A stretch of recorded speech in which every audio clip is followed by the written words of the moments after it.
Гласачот од Висконсин Тереза Лапс е загрижена за економијата на САД и за тоа како нејзиното семејство ќе ги покрие повисоките трошоци. It's hard for a working family like ours. Тешко е за работничко семејство како нашето да оди во продавница за храна и да не потроши 10 до $150 секој викенд, размислувајќи што да купи тогаш, а што да остави за следната недела. Цените на бензинот растат и не разбирам зошто. Лапс вели дека гласа за Џо Бајден со надеж дека тој ќе продолжи да работи уште понапорно во следните 4 години, за да им голесни животот на работничките семејства. Таа економска вознемиреност ја поттикнува и поддршката за Доналд Трамп. Гласачот од Џорџија, Феј Болинг, вели дека ова е најлошата економија што некогаш ја видела. Јас сум 73 годишна баба на 17 внуци. Ви велам дека никогаш во мојот живот не сум ја видела економијата толку лоша како што е сега. И јас сум за Доналд Трамп. Сакам сите да излезат и сакам црвен бран да дојде во ноември, затоа што треба да го вратиме представничкиот дом, Сенатот и председателството и да ја одржиме оваа земја. Економијата е главното прашање за гласачите на овие председателски избори, при што мнозинството луѓе во анкетата на Хардвард, Центарот за американски политички студии Харис, минатиот месец рече дека инфлацијата е најголемото прашање што ги засега лично.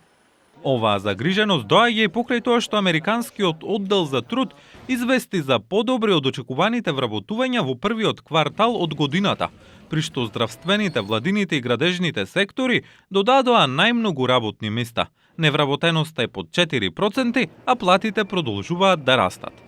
Трамп рече дека американската економија пропаѓа и на настан за собирање пари во Флорида рече дека тоа е човекот што ќе ја поправи. А луѓето само сакаат промени. Богатите луѓе сакаат, сиромашните луѓе го сакаат тоа. Сите сакаат промени. На земјата навистина е оди лошо. Ние сме за подсмев низ целиот свет. Ќе ја постигнеме таа промена многу брзо. Бајден на собир во Невада рече дека ја поправил економијата повредена од коронавирусот и од даночните намалувања на Трамп за побогатите американци. Работите се менуваат. Невработеноста е драстично намалено. Со повеќе жители што работат во Невада, повеќе од кога било во историјата на сојузната држава, а илјадници градови низ цела Америка го гледаат големиот повраток. Бајден вели дека економијата ќе се подобри како дел од неговиот план да укине дел од студентските заеми. Луѓе, никогаш нема да престанам да давам олеснување на студентскиот долг на вредните американци. Само во интерес на Америка е да го правиме тоа. И повторно тоа е за доброто за нашата економија. Таа станува се посилна и посилна.